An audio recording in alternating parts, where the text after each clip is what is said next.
Hello friends. इस video के अंदर मैं आपके साथ बात कर रहा हूं डॉक्टर रेड्डीज लैब।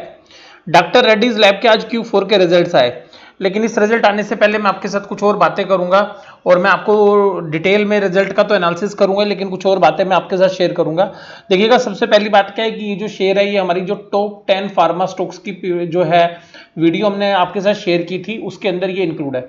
लेकिन ध्यान रखिएगा, उसमें हमने टॉप 10 के अंदर केवल अभी 6 स्टॉक्स जो हैं वो आपको मेंशन की हैं।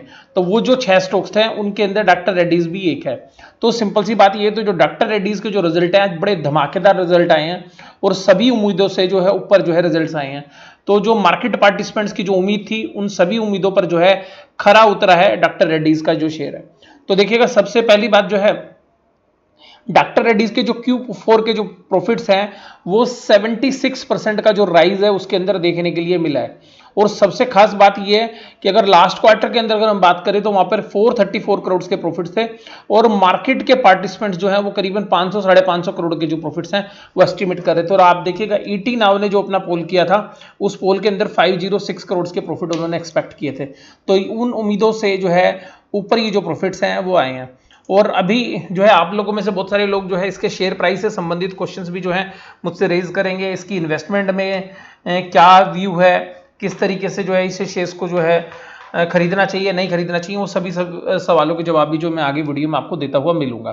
तो देखिएगा, ये जो है मनी कंट्रोल की जो साइट है उन्होंने भी लिखा है 76% के जो प्रॉफिट्स हैं बीट्स जो है एस्टिमेट्स। तो अनाउंस डिविडेंड ऑफ 25 रुपये, तो 25 रुपये का जो डिविडेंड है वो भी आपको मिला है। डॉक्टर रेड्डीज के जो Q4 के रिजल्ट्स हैं, more than double on the higher sales in US and Europe. तो देखिएगा, ये ब्लूमबर्ग है, ब्लूमबर्ग ने जो रिपोर्ट छापी है उसमें लिखा हुआ है कि जो हायर सेल्स यूएस और यूरोप के अंदर जो हुई है उससे जो है इनके प्रॉफिट्स आए। और ये ध्यान रखिएगा, ये जो न्यूज़ है इसी में जो है सच्चाई भी छुपी हुई है कि आगे जो इसका बिजनेस जो ग्रो करेगा वो वास्तव में इन दोनों के जो ओरिजिन्स हैं वहाँ से जो है काफ़ी आने की उम्मीद है इनका बिजनेस। और रीज़न ये है कि जो HCQ का जो प्रोडक्शन इन्होंने HCQ का जो प्रोडक्शन इंडिया ने जो दिया था, उसकी वजह से जो पूरा फार्मा इंडस्ट्री है उसका जो पूरा नजरिया है वर्ल्ड मार्केट में वो चेंज हो गया है। हालांकि देखिए, गवर्नमेंट से बहुत ज़्यादा सपोर्ट नहीं मिल रही है इनको अभी भी, लेकिन फिर भी क्योंकि कंपनियां खुद अपने आप में मजबूत है और फिर आगे जो है आगे बढ़ने का दम जो है रखती हैं इस तरीके की कंपनियां। डॉक्टर रेड्डीज का जो शेयर है आज देखिएगा, उसने क्योंकि रिजल्ट मार्केट आवर्स के बीच में आए थे, तो दमदार जो है रिजल्ट्स के साथ साथ शेयर प्राइस के अंदर भी मूवमेंट देखने के लिए मिली। और देखिएगा, मैं आपको सीधी सी बात बताऊंगा कि आज जो है निफ्टी के अंदर जो तेजी रही, उस तेजी के अंदर ये जो है मुख्य किरदार के अंदर डॉक्टर रेड्डीज और HDFC लिमिटेड जो प्रमुख थे। और अगर ये मुख्य किरदार नहीं होते तो शायद जो आज 1:30 बजे के बाद जो रैली स्टार्ट हुई उस समय पर जो पूरी घटनाक्रम बदला, तो ये जो दो शेयर्स थे इन्होंने लीड करते हुए नजर आए। और जब इन्होंने मार्केट को खींच दिया 9,000 से ऊपर, जब निफ्टी काफी देर टिका रहा, तो फिर जो बाकी बैंकिंग स्टॉक्स हैं या जो बाकी स्टॉक्स हैं उन्होंने भी जो है हुंकार भरी और मार्केट को जो है ऊपर तक बहुत तेजी के साथ बढ़ाते हुए नजर आए। और लास्ट का जो 1 घंटा था, आज निफ्टी की तेजी बहुत दिनों के बाद जो है देखने के लिए मिली उस तरीके की। तो देखिएगा, ये डॉक्टर रेड्डीज का जो है चार्ट भी आपको बता रहा है। तो ये देखिएगा, स्क्रीन के ऊपर भी आपको जो बात समझ में आएगी, यहां तक ये जो शेयर है ये 3700 रुपए के आसपास जो है ट्रेड कर रहा था, 3730 3740 के आसपास। और यहां पर देखिएगा, ये देखिएगा, यहां रिजल्ट आया, उसके बाद यहां थोड़ी देर कंसोलिडेट किया और फिर देखिएगा क्या तेजी हुई है।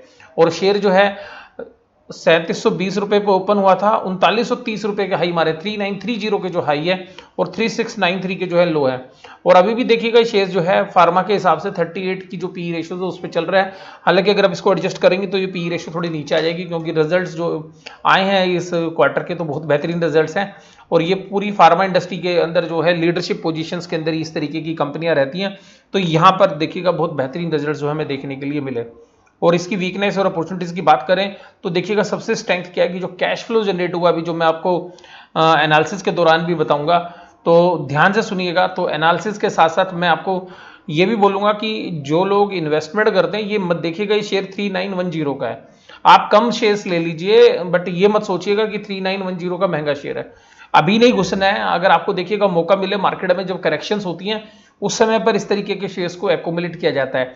एक बार में एक्यूमुलेट नहीं करते, 2 3 4 बार में करते हैं। तो आप अपना होरिजन लगाइए, मान लीजिएगा आपको इसके अंदर 2 लाख रुपए डालने हैं, तो आप उसमें 3 4 टुकड़े कर लीजिएगा, पहले 50,000 डालेंगे, फिर 50,000 और बहुत नीचे मिल जाएगा, तो फिर जो है 1 लाख रुपए डाल सकते हो। तो 2-3 बार में जब आप इस तरीके से एवरेज करते हैं तो अच्छे प्राइस मिलते हैं।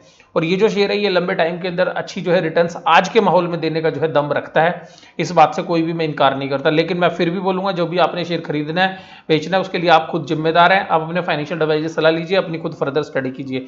मैं केवल आपको ज्ञान दे रहा हूं, उस ज्ञान से आपका अगर भला होता है तो जो है मेरे लिए बहुत ही अच्छा जो है ये कि अगर आपको ये जो ज्ञान मैं दे रहा हूं, अगर इससे आपको कोई भी किसी तरीके का फायदा होता है तो देखिएगा सीधी सी बात यहाँ। अब आइएगा हम इसके रिजल्ट्स के बारे में बात करते हैं।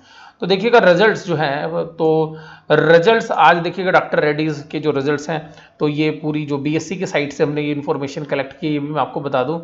तो ये 12:41 पर जो मीटिंग कंक्लूड हुई और उसके बाद जो है करीबन 1 बजे के आसपास रिजल्ट आए, तो थोड़ी देर मार्केटों को समझने में लगे। और उसके बाद जो है, क्योंकि निफ्टी भी जो है ज़्यादा तेजी नहीं दिखा पा रहा था और 9,000 से जो है नीचे ट्रेड कर रहा था, तो 8,960 के आसपास जो उस समय ट्रेड कर रहा था जब इसके रिजल्ट आए। तो सिंपल सी बात ये है कि जो रेवेन्यूज़ है वो देखिएगा यहाँ पर, ये रेवेन्यूज़ पिछले साल से अगर आप कंपेयर करेंगे तो पिछले साल से भी, और यहाँ पर भी अगर आप कंपेयर करेंगे पिछले क्वार्टर से भी, तो जो रेवेन्यूज़ हैं वो 4431 करोड़ के आए हैं, जो पिछली बार 4383 करोड़ के थे। तो यहाँ पे रेवेन्यूज में तो कुछ ज़्यादा नहीं है, लेकिन यहाँ पर देखिएगा ये 4016 के करोड़ के जो रेवेन्यूज थे। और सिंपल सी बात ये कि इतने प्यारी जो है रिजल्ट देखने में मज़ा इसलिए आ रहा है कि इतने तरीके से जो है प्रॉफिट एंड लॉस स्टेटमेंट बनाई हुई है कि मज़ा आ रहा है। तो सिंपल सी बात ये है, क्योंकि ये जो कंपनियां हैं ये आईएफआरएस फॉलो करती हैं, और सिंपल सी बात क्योंकि इनको यूएस में भी जो है रिपोर्ट करना पड़ता है और जो बाकी यूरोपियन कंट्रीज के अंदर भी। तो सिंपल सी बात यहाँ पर आप देखिएगा, तो जिस तरीके के जो रिपोर्ट्स हैं, उसके बाद देखिएगा कॉस्ट ऑफ रेवेन्यू, यानी कि जो कॉस्ट ऑफ गुड्स सोल्ड, यानी कि जो माल बेचा है, ये सेल है एक तरीके से, रेवेन्यू का मतलब है सेल, और इसकी सेल की जो कॉस्ट पड़ी थी इनको, वो देखिएगा यहाँ पे 2151। तो देखिएगा मार्जिन्स, देखिएगा ग्रोस मार्जिन्स क्या जबरदस्त आए हैं, वो भी मैं बात भी करूंगा मार्जिन्स की भी, तो क्या जबरदस्त मार्जिन्स है। हालांकि मार्जिन्स पिछले क्वार्टर में भी बहुत अच्छे थे, और पिछले साल हालांकि थोड़े से मार्जिन्स पे जो है इतने अच्छे नहीं थे ग्रोस मार्जिन्स, लेकिन अब मार्जिन्स के ऊपर काफ़ी इंप्रूवमेंट। अब देखिएगा सेलिंग के खर्चे भी कोई ज़्यादा नहीं बढ़े, सेल बढ़ गई। रिसर्च एंड डेवलपमेंट पे काफ़ी पैसा खर्च करते हैं, और ये इंडस्ट्री ऐसी है कि यहाँ पे रिसर्च एंड डेवलपमेंट पे पैसा खर्च करना ही पड़ता है। Impairment of non current assets, यानी कि जो भी इनके पास नॉन करंट एसेट्स हैं, यानी कि property plant and equipments, fix assets वगैरह, वहाँ पे किसी तरीके की जो है इम्पेयरमेंट इस बार नहीं थी। और अदर इनकम्स में जो है 168 के जो है इनके नेट जो है खर्चे हुए हैं।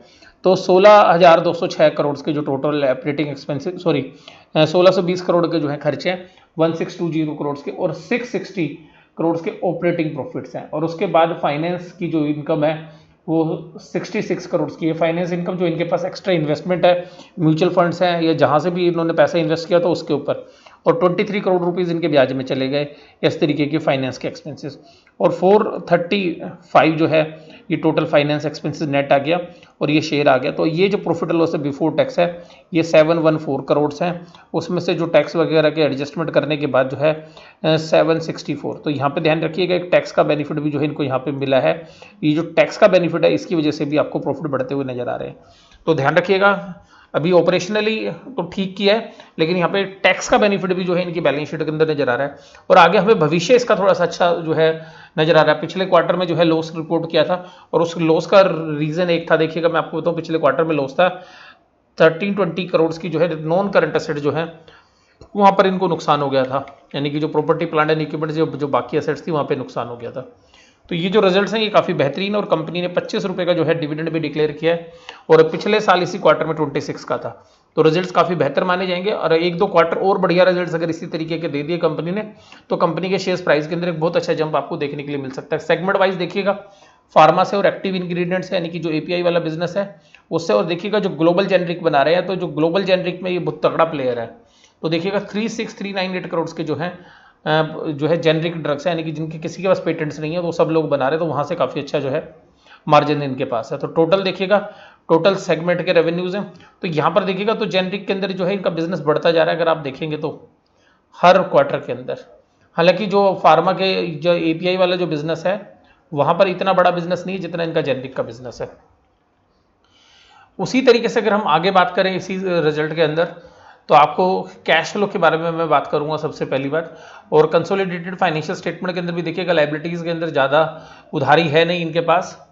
तो ये देखिएगा ये कैश, तो ये जो कैश जनरेट किया है 2984 करोड़ के जो कैश जनरेट किया है, ये बड़ा सबसे मजेदार चीज़ है।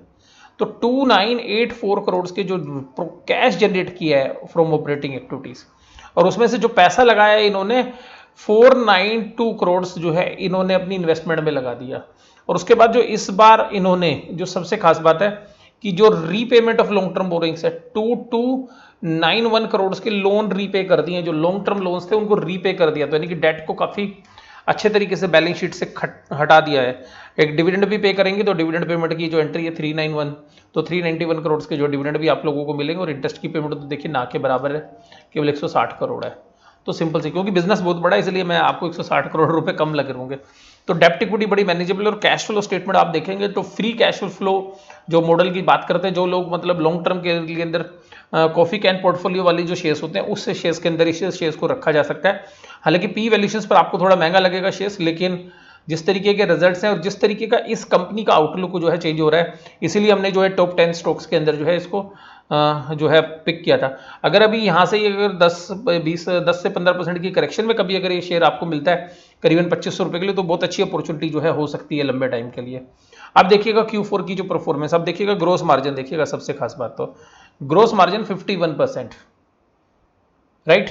और फाइनेंशियल ईयर 20 का जो है ग्रोस मार्जिन पूरे साल का देखिएगा 53.8, बढ़िया मार्जिन है, हालांकि यहाँ पे मार्जिन थोड़े कम है। उसके बाद देखिएगा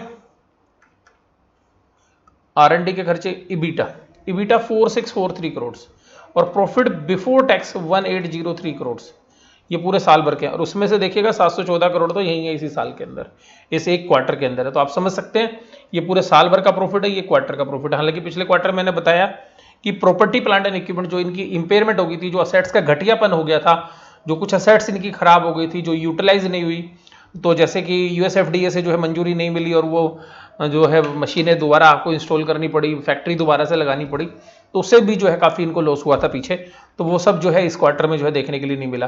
तो कंसोलिडेटेड जो प्रॉफिट्स हैं वो आप देखिएगा, तो कंसोलिडेटेड प्रॉफिट के अंदर अगर हम यहाँ पे डॉलर टर्म के अंदर भी जो है प्रॉफिट्स दिए हुए हैं, लेकिन मैं आपको रुपी टर्म के अंदर बात कर रहा हूँ, तो क्योंकि प्रॉफिट्स के बारे में बात करें तो डाइल्यूटेड EPS अगर जो आप पूरे साल की देखेंगे तो यहाँ पे देखिएगा, तो ये Q4 की देखिएगा EPS है 46 रुपीज़, देखिएगा इस क्वार्टर की।